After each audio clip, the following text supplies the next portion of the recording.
25শে December রাত্রি 10:30 পর্যন্ত সবকিছুই ঠিকঠাক ছিল, কিন্তু গন্ডগোলটা ঘটলো ঠিক তারপর থেকেই। Hello everyone, welcome to my channel, welcome to beautiful journey. আমি মধুমিতা। তো আজকের ব্লগটা করা হয়তো আমার সেরকমভাবে ইচ্ছা ছিল না, কিন্তু করেছি একটাই কারণে যে ইউকেতে আসলে তারপরে যদি বাচ্চার শরীর খারাপ হয় তখন আমাদের যে কি রকম পরিস্থিতিতে পড়তে হয় বা সেটাকে ওভারকাম করার জন্য কি কি করা যেতে পারে, তো তারই একটা ছোট্ট ঝলক আমি আজকের এই ভিডিওটাতে শেয়ার করব।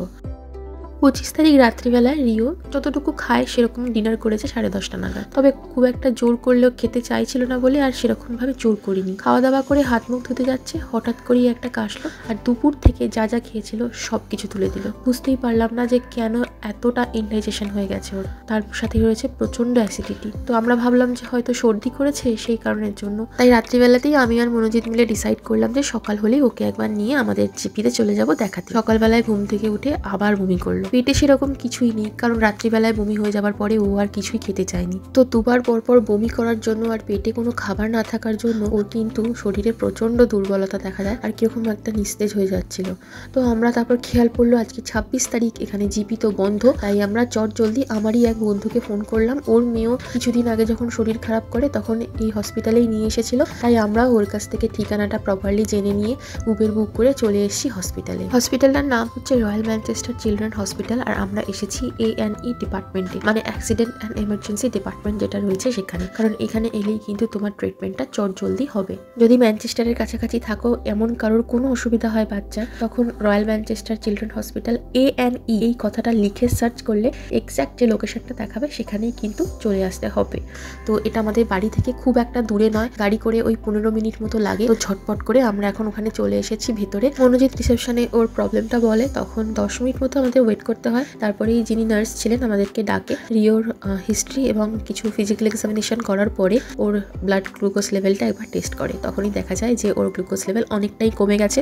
যেখানে নর্মাল 4 to 7 থাকার কথা, সেখানে ওর গ্লুকোজ লেভেল হয়ে গেছিল 2.9, মানে অনেকটাই কম। তো ইনস্ট্যান্ট ওকে একটা গ্লুকোজ জেল দেওয়া হয়, যেটা বলা হয় পুরোটাই এখনই খাইয়ে দিতে, যেটাতে 40% গ্লুকোজ রয়েছে। তো ওটা খাওয়ানোর পরে আমাদের এই রুমটায় এখানে ওয়েট করতে বলে। তারপরেই একে একে এই 1 গ্লাস সুগারি একটা জুস দিয়ে যায় আর 5 ml একটা সিরিঞ্জ দেয়। বলে যে প্রতি 5 মিনিট অন্তর অন্তর এই সিরিঞ্জ দিয়ে এই জুসটা কিন্তু 5 ml করে খাওয়াতে হবে। আর সেটা এইরকম একটা পেপার দিয়েছে, ফ্লুইড চার্ট, সেটাতে লিখতে হবে পরপর পরপর। ইও যেহেতু বমি করেছে তাই ওর ফ্লুইড লস হয়েছে আর সেরকমভাবে খাবারও পেটে নেই, সেই জন্য ওর সুগার কারেকশন তো দরকার আছেই, তার সাথে কিন্তু ফ্লুইডের ইনটেকটাও ঠিকঠাক যাতে হয় সেই জন্যই এই ফ্লুইড চ্যালেঞ্জ একটা চার্ট দিয়েছে সাথে, যাতে ওর ডিহাইড্রেশনটাও কারেক্ট হয়। ফ্লুইডের পাশাপাশি ওকে খাবারও খাওয়াতে বলেছে মাঝে মাঝে, তাই জন্য আমরা বিস্কিট মুড়ি যা যা নিয়ে গেছিলাম অল্প অল্প করে সবই খাইয়ে দিয়েছি। কিন্তু ডক্টর বলে গেলেন যে আরও খাবার দিতে হবে, কারণ প্রায় 2 থেকে আড়াই ঘন্টা আমরা ওখানে বসেছিলাম। তো উনি নিজেই আমাদের বিস্কিট, টোস্ট, জেলি এই সমস্ত কিছুর ব্যবস্থা করে দিয়ে গেছেন রিওর জন্য, আর সেইগুলোই রিও বসে বসে খাচ্ছে। এখানে আসার পর থেকে 4 থেকে 5 বার ওর অলরেডি গ্লুকোজ লেভেল টেস্ট করা হয়ে গেছে। বেচারার হাতে দেখতেই পাচ্ছ ব্যান্ডেড লাগানো আছে, তো চেপে ধরে করতে হচ্ছে কারণ ও প্রচণ্ড কান্নাকাটি করছে। তো এগুলোর পাশাপাশি বলেছে যে ইউরিন টেস্টের জন্য ইউরিনও কালেক্ট করে জমা দিতে, তো ওটাও দেওয়া হয়ে গেছে। যদি কোনো রকম কোনো অসুবিধা ধরা পড়ে তাহলে ওনারা জানাবেন, যদি নর্মাল থাকে তাহলে আর কিছু বলবেন না। আমরাও যেহেতু ওখানে 2 থেকে আড়াই ঘন্টা বসে রয়েছে, তাই আমাদের জন্য চা, কফি, বিস্কিট, চিপস এই সমস্ত কিছু আসে। ফাইনালি আমরা এটাকে কমপ্লিট করেছি, প্রায় 1 ঘন্টার উপর হয়ে গেছে। এবার রিওর ছুটি হয়ে যাবে, প্রেসক্রিপশন লিখে দেবে ডক্টর বলে গেলেন, তারপরেই ছুটি। তাই তো? তুমি বাড়ি যাবে তো? হেঁটে হেঁটে যাবে? তাহলে গাড়ি করে যাবে। তো ফাইনালি রিওর অ্যান্টিবায়োটিক সিরাপ চলে এসছে, আমক্সিসিলিন, আর রিও এখানে একদম ফাইন। পাপা ফাইন। চলো বাড়ি যাই আমরা, চলো বাড়ি যাওয়া যাক। ক্যামেরাতে হয়তো মনোজিৎকে দেখে কিছু বোঝা যাচ্ছে না, কিন্তু সেদিন সামনাসামনি আমি দেখেছিলাম মনোজিৎ ছেলের এতটা শরীর খারাপ করাতে এতই টেনশনে পড়ে গেছিল যে ওর চোখে মুখে পুরো একটা টেনশন ফুটে উঠছিল, মানে মুখে কিছু স্বীকার করছিল না ঠিক কথাই। তারপর সময় যত গেল রিও একটু একটু ভালো হলো, আস্তে আস্তে ও একটু টেনশন মুক্ত হলো। আমরা এদিকে যাচ্ছি, ক্যাব ধরবো, আর যেতে যেতে দেখলাম যে হসপিটালের সামনেটা বেশ সুন্দর করে সাজিয়েছে বাচ্চাদের জন্য, আর ক্রিসমাস সিজন চলছে তো ওই জন্য আরোই সুন্দর করে সাজানো রয়েছে। আমাদের ছুটির সময় বলে দিয়েছিলেন ডক্টর, যদি আবারও ভমিট করে তাহলে অবশ্যই যেন সঙ্গে সঙ্গে হসপিটালে নিয়ে আসি। রাত্রিবেলায় 10:30 নাগাদ আবারও বমি করে, তাই বাধ্য হয়ে ওকে আবার আমরা 11টা নাগাদ পৌঁছে যাই হসপিটালে নিয়ে। তো তারপরে কিন্তু আমাদের প্রায় 2:30টা পর্যন্ত হসপিটালে থাকতে হয়েছিল, সেই একই রকম ফ্লুইড কারেকশান, ডিহাইড্রেশন কারেকশান। তবে এক্ষেত্রে কিন্তু গ্লুকোজ লেভেলটা আর কমেনি, তো সেটা একটা বাঁচোয়া। তারপর 2:30টা নাগাদ বলেন যে সব কিছু ঠিক আছে, অ্যান্টিবায়োটিকটা চলবে, বমির জন্য কোনো চিন্তা করতে হবে না, যাতে ও ফ্লুইডটা ঠিকঠাকভাবে খায় সেটাই শুধুমাত্র লক্ষ্য রাখবেন। বমি 72 ঘন্টার পরে আস্তে আস্তে বন্ধ হয়ে যাবে, সেটা নিয়ে কোনো ভাবনার কারণ নেই। ভগবান করুক এরকম যেন কোনো সিচুয়েশান কারোর লাইফে না আসে। তাও বলবো, যদি কখনো কেউ এই ধরনের সিচুয়েশানের সম্মুখীন হয় তাহলে অবশ্যই বাচ্চার ফ্লুইড লেভেলটা যথারীতি মেনটেন করার চেষ্টা করো, আর যাতে ইউরিন ঠিকঠাক হচ্ছে কিনা সেটা লক্ষ্য রেখো। তারপর তো সঙ্গে সঙ্গে হসপিটালে নিয়ে যাওয়াটা তো বাধ্যতামূলক।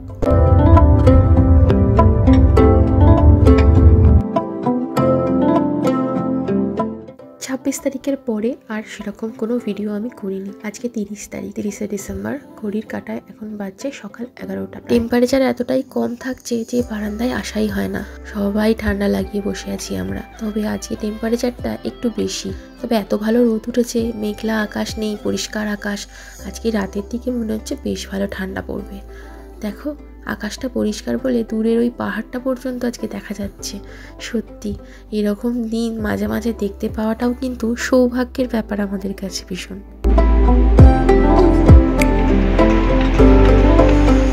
Hello everyone, good morning. আজকে অনেক দিন পরে রোদ উঠেছে, অনেক দিন। মাঝে তো দেখিয়েছিলাম কত কুয়াশা করেছে, মানে 3-4 দিন তো টানা ছিল, প্রায় তার আগেও 2-1 দিন আগেও ছিল, বাট আজকে অনেক রোদ উঠেছে। হ্যালো এভরিওয়ান, একটা রোদ ঝলমলে দিন আজকে, তাই সবার আজকে যদিও অফিস শুরু হয়ে গেছে, বাট স্টিল রোদের মুখ অনেক দিন পরে দেখে আশা করছি সবারই দিনটা খুব ভালোই যাবে আজকে, যদি না মেঘ করে আবার।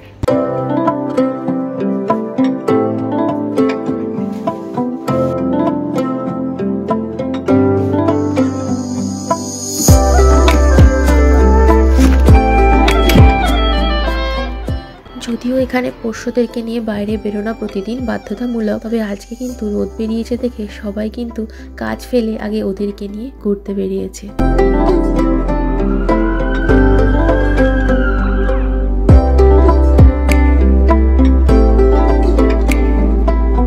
দেখতেই পাচ্ছ কত ভালো এখানে রোদ পড়েছে আমার বাড়ি, মানে ঘরের ভেতরে। বাট জানলাটা একটু খুলে দিলাম, বাইরে ঠান্ডা হাওয়া আছে, তবে দেখছি অতটাও বেশি নেই। জানলার বাইরেটাতে প্রচুর নোংরা হয়েছে, তো আবার মনে হয় কিছুদিন পরে ক্লিন করতে আসবে। বৃষ্টি ভালোই হচ্ছে, তার সাথে ধুলোও রয়েছে, তো সব কিছু ওই জন্য আটকে গেছে জানলার কাটতে। বাইরেটা জন্য খুব নোংরা লাগছে।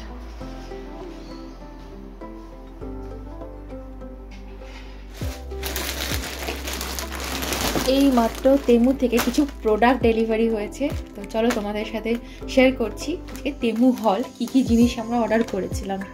এখানে এই যে ক্লিপিংসগুলো অ্যাড করেছি, এটা ইন্ডিয়া যাওয়ার আগেই শ্যুট করেছিলাম। তো তারই মধ্যে এই যে পোস্তর একটা জামা কিনেছিলাম ক্রিসমাসের জন্য। তো এটা মনে হয়েছিল পোস্তর হয়ে যাবে, কিন্তু একটু ছোট হয়েছে। তবে হ্যাঁ, ও পরতে পেরেছে এই বছরটাতে। কি কিউট লাগছিল, তোমরা আগেই ভিডিওতে দেখেছো পোস্তকে এই জামাটা পরতে, তো বেশ সুন্দর দেখতে। কিন্তু ছোট ছোট দুটো হাতের জায়গা, পেছন দিকটা এরকম একটা ক্রিসমাস ট্রি আছে স্টার দেওয়া, বেশ সুন্দর দেখতে।